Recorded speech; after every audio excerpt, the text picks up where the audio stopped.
Next topic है आपका AC through 16.4 basically आपका एसी थ्रू कैपेसिटर।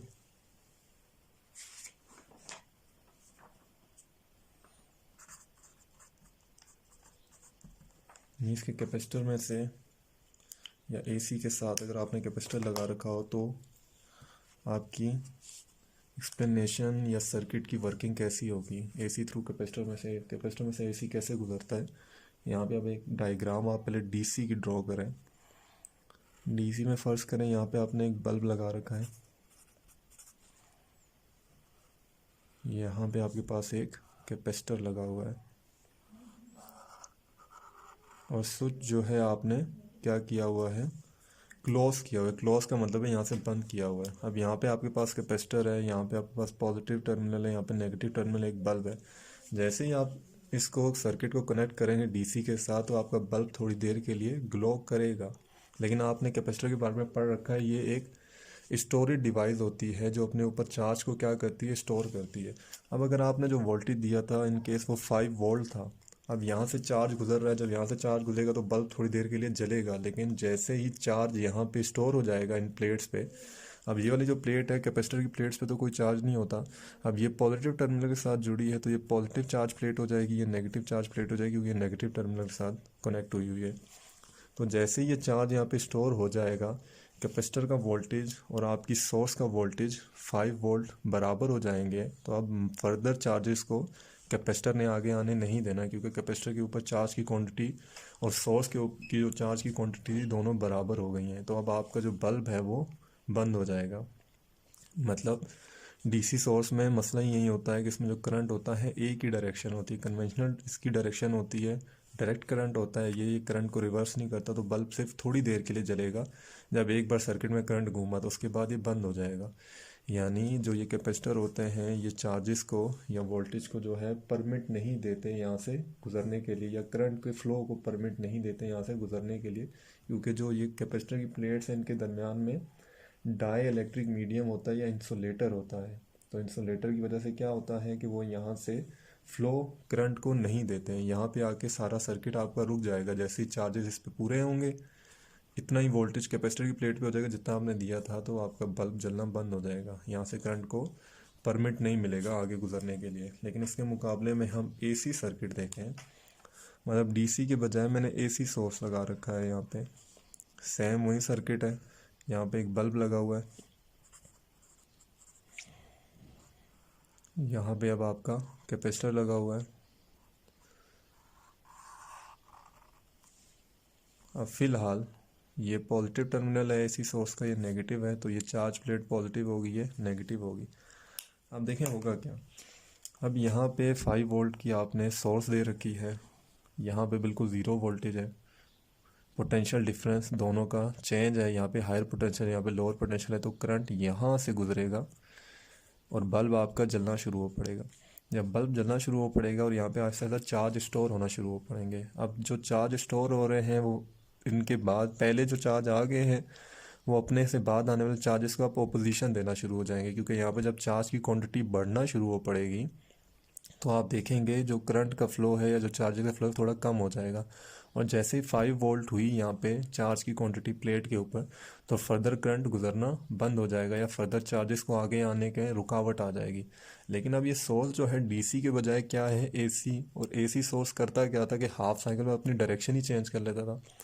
तो जैसे ही यहाँ पे चार्जेस की जो स्टोरेज है वो कंप्लीट हो जाएगी, उसी तरह के साथ ही जो आपका ये एसी सोर्स है ये अपनी पोलैरिटी चेंज कर लेगा। अब पॉजिटिव आपका यहाँ आ जाएगा, नेगेटिव यहाँ। जब पॉजिटिव यहाँ आ जाएगा, नेगेटिव यहाँ आ जाएगा, तो जो आपका सोर्स है वो सारा यहाँ से नेगेटिव हो जाएगा और यहाँ से पॉजिटिव हो जाएगा। तो ये आपका लोअर सोर्स बन जाएगा, ये हायर बन जाएगा। मतलब ये हायर पोटेंशियल हो जाएगी, ये लोअर हो जाएगी। अब जो ये चार्जेस के ऊपर ये कैपेसिटर के ऊपर जो चार्ज स्टोर हुए थे ना, अब वो जो स्टोर चार्ज थे वो यहाँ पे रुकने के बजाय वापस इस डायरेक्शन में आना शुरू कर देंगे। अब जो इस डायरेक्शन में आना शुरू पड़ेंगे तो पहले जो करंट की डायरेक्शन एंटी क्लॉक वाइज थी, अब करंट की डायरेक्शन पहले जो करंट की डायरेक्शन क्लॉक वाइज थी, अब वो करंट की डायरेक्शन एंटी क्लॉक वाइज बन जाएगी। तो ये जो बल्ब है बेसिकली पहले इधर से आने वाले चार्जेस की वजह से जल रहा था, इधर से वापस आने वाले चार्जेस की वजह से जलना शुरू हो पड़ेगा।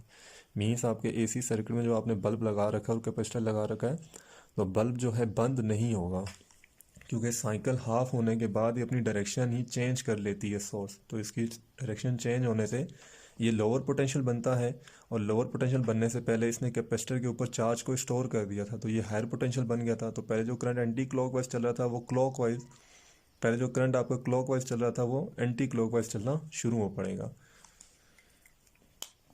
तो हम ज़रा इसका रिलेशन देखते हैं। V का रिलेशन यहाँ पे क्या आएगा, V is equal to V naught sine theta या ओमेगा टी कह लें, जो आपका फेज एंगल है बेसिकली। इसके साथ आप देखें जो आपने कैपेसिटर का फॉर्मूला पढ़ रखा है, Q is equal to C V. Mean जो चार्जेस आ रहे हैं या जो चार्जेस यहाँ से कैपेसिटर की प्लेट पे स्टोर हो रहे हैं, उनका relation Q is equal to C V आएगा। सी हमें पता है कैपेसिटेंस ऑफ कैपेसिटर होती थी, या ability of capacitor to store a charge, और V हमारा वोल्टेज होता था ये वाला, और Q होते थे चार्जेस। इनकी अगर वेव फॉर्म हम ड्रॉ करना चाहें तो इनकी वेव फॉर्म देखें कुछ इस तरह होगी। ये आपकी वेव फॉर्म होगी V की, और V के साथ ही आपके पास वेव फॉर्म आएगी किसकी, Q की। Q बेसिकली क्या है, चार्जेस हैं। V जैसे जैसे इंक्रीज करेगा चार्जेस भी इंक्रीज करेंगे। मींस V ने इंक्रीज किया, चार्जेस को यहाँ से लेकर गया, और चार्ज भी और V दोनों इन फेस रहे हर इंस्टेंट पे। लेकिन जो टाइम की वेव फॉर्म होगी वो आप देखेंगे लीड कर रही होगी। अब बात यह कि वो क्यों लीड कर रही होगी, वो आगे क्यों है इन दोनों के मुकाबले में, उसकी वजह यह है, याद रखें कि जैसे ही आपने सिस्टम ऑन किया था ना, तो आपके यहाँ पे हायर पोटेंशियल थी 5 वोल्ट, लेकिन यहाँ पे प्लेट्स बिल्कुल खाली थी कि उनके ऊपर कोई चार्ज नहीं था। तो जैसे आपने इसे कनेक्ट किया इसी सोर्स को, तो करंट जल्दी से एक बार फ्लो कर गया, मतलब करंट आगे निकल गया, चार्जेस और V पीछे रह गए। तो इसलिए जब ये दोनों ज़ीरो पे होंगे, V और Q, ये जो आपका इंस्टेंट है ये ज़ीरो है, तो उस वक्त आपका जो करंट है वो 90 पर होगा।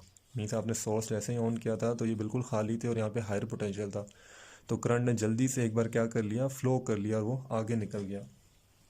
अब इस इक्वेशन में अगर आप वैल्यू पुट करना शुरू करते हैं V की, तो यहाँ पे AC है वोल्टेज, तो V की इक्वेशन आएगी V नॉट साइन ओमेगा और T, ये चीज़ आपके पास आ जाएगी।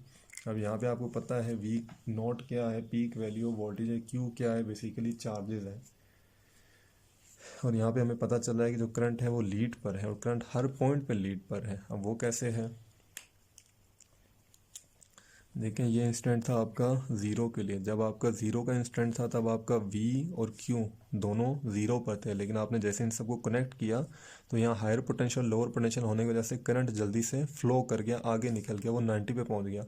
और जब आपके Q और V यहाँ पे पहुँचे, इस पॉइंट पे जहाँ पे मैं लाइन लगा रहा हूँ, मतलब अपनी पीक पे पहुँचे, यहाँ पे आपकी मैक्सिमम वैल्यू आई, तब आपका जो करंट था किस पे चला गया, ज़ीरो पे चला गया। क्योंकि जब यहाँ पे चार्जेस की स्ट्रेंथ बराबर हो जाएगी इस सोर्स के, मतलब अपनी सारी वोल्टेज जब ये कैपेसिटर को देगा और कैपेसिटर अपने ऊपर चार्ज स्टोर करके वोल्टेज बराबर कर लेगा, और जैसे दोनों की वोल्टेज बराबर आएगी तो फिर आपको पता है करंट फर्दर इस सर्किट में घूमना रुक जाएगा।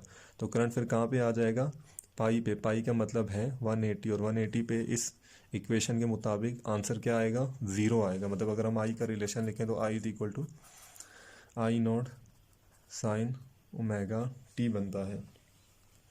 देन आप आगे देखें, आगे क्या होता है जब आपकी वोल्टेज और Q डिक्रीज़ करना शुरू हुआ। डिक्रीज़ करने का मतलब ये अब आपका और ये वाला सोर्स दोनों बराबर हो गए थे, और यहाँ पे इसने अपनी पोलैरिटी चेंज कर ली थी।